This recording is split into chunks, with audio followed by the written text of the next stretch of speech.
অনেকেই আমাকে অনুরোধ করেন যে মাঝে মাঝে দিদি একটু হেলদি রেসিপি শেয়ার করবেন। কারণ সত্যি বলতে আজকাল তেল ঝাল মশলাদার যুক্ত খাবার দাবার আমরা কেউই খেতে খুব একটা পছন্দ করি না। আর খাওয়াও যে ভালো তা তো একেবারেই নয়। আজকে আমি আপনার সঙ্গে একটি প্রোটিন টিক্কি বা হেলদি টিক্কির রেসিপি শেয়ার করছি।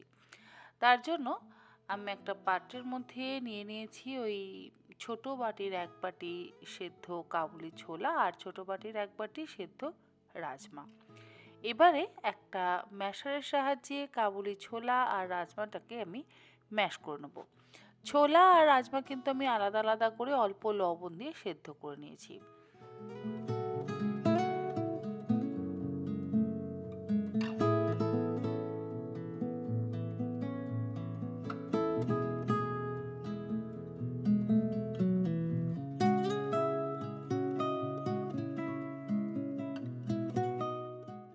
রাজমা ছোলাটা ম্যাশ করে নেওয়া হয়ে যাওয়ার পর এর মধ্যে আমি দিয়ে দিচ্ছি একটা বড় সাইজের ছোট টুকরো করে কেটে নেওয়া পেঁয়াজ।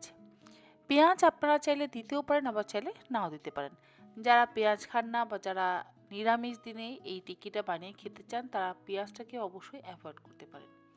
দিয়ে দিলাম এর মধ্যে ১ মুঠো ফ্রেশ কুচিয়ে নেওয়া ধনেপাতা। তার সাথে দেব স্বাদ অনুসারে লবণ।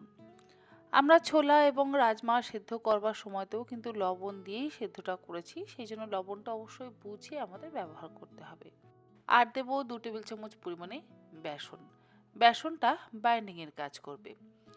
বেসনের বদলে আপনারা চাইলে ওটসেরও ব্যবহার করতে পারেন, মানে ওটস পাউডারেরও ব্যবহার করতে পারেন।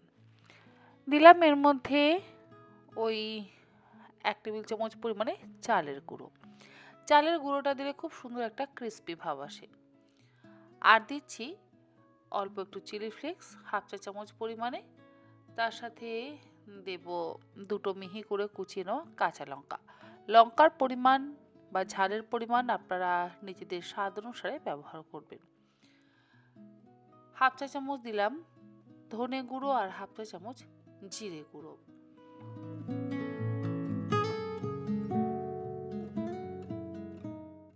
১ চা চামচ পরিমাণে দিয়ে দিলাম সাদা তিল। এটা অপশনাল, আপনাদের কাছে যদি তিল থাকে তাহলে দেবেন, যদি না থাকে তাহলে অ্যাভয়েড করতে পারেন। এবারে সবকিছু একসাথে খুব ভালো করে মেখে নেব। বাইন্ডিং এর জন্য আমি যেমন বেসন ব্যবহার করেছি, আপনাদের বললাম ওটসের গুঁড়ো ব্যবহার করতে, তেমনই বেসন ওটস এগুলো বাদ দিয়ে সেদ্ধ আলুও কিন্তু ব্যবহার করা যায়। আবার সেদ্ধ আলুর সাথে একটুখানি পনির গ্রেট করেও ব্যবহার করা যায়। আবার বেসনের সাথেও কিন্তু আপনারা চাইলে পনির গ্রেট করে ব্যবহার করতে পারেন। মানে আপনাদের নিজেদের পছন্দ মতন এর মধ্যে উপকরণ কিন্তু মেশাতে পারেন।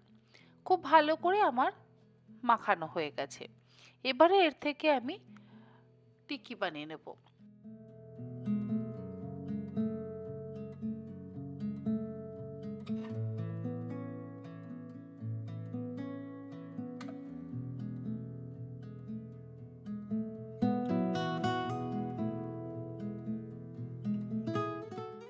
মোটামুটি লেবুর থেকে একটু বড় সাইজের পরিমাণে আমি মিশ্রণটা নিয়ে নিলাম, যাতে একটু বড় সাইজের টিক্কিটা তৈরি হয়। দেখুন এরকম করে আমি সমস্ত টিক্কি কিন্তু বানিয়ে নেব। আর টিক্কিগুলো আমি খুব অল্প তেলেই উল্টে পাল্টে সেঁকে নেব। তার জন্য এখানে ব্যবহার করছি লোহার তাওয়া বা কাস্ট আয়রন তাওয়া। ননস্টিকে আপনারা চাইলে অবশ্যই করতে পারেন। অল্প তেল দিয়ে আমি ভালো করে তাওয়াটাকে মাখিয়ে নিলাম। এবারে একটা একটা করে গড়ে নেওয়া প্রোটিন টিক্কি আমি দিয়ে দেব গরম তাওয়ার উপরে।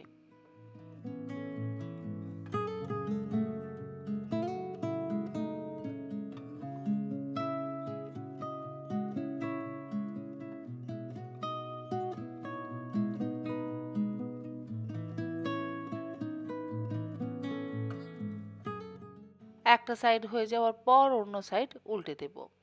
আর এই একই রকমভাবে সবকটা টিক্কি কিন্তু আমরা উল্টে পাল্টে সেঁকে নেব। গ্যাসের ফ্লেম লোতে রাখা হবে। হাই ফ্লেমে করলে ভেতরটা কাঁচা থেকে যেতে পারে। যদিও আমরা ছোলা এবং রাজমা সেদ্ধ করে নিয়ে তারপরে টিকিগুলো বানাচ্ছি, তবুও যাতে পেঁয়াজটাও ঠিকঠাক মতন কুক হয়, সেই জন্য আমাদের এই টিক্কিগুলোকে ধীরে ধীরে লো ফ্লেমে বানাতে হবে। আর তেল যদি মনে হয় তাহলে অল্প অল্প করে, মানে হাফ চামচ করে তেল আপনারা ওপর থেকে দিয়ে টিক্কিগুলোকে উল্টে পাল্টে সেঁকে নিতে পারেন।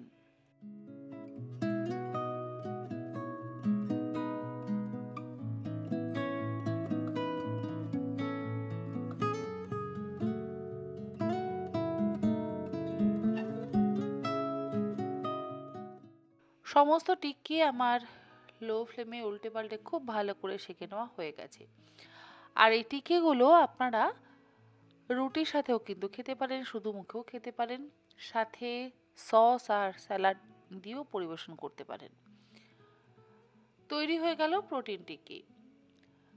ভীষণই স্বাস্থ্যকর। যদি কেউ রাত্রে খাবার হিসেবে এই ধরনের টিক্কি বানিয়ে খেতে চান, অবশ্যই খেতে পারেন। তাহলে আর ভাত ডাল রুটির কিন্তু প্রয়োজন পড়বে না। মোটামুটি 4টে টিক্কি খেয়ে নিলেই পেট একদম ফুল হয়ে যাবে। আজকের রেসিপিটা কেমন লাগলো অবশ্যই জানাবেন।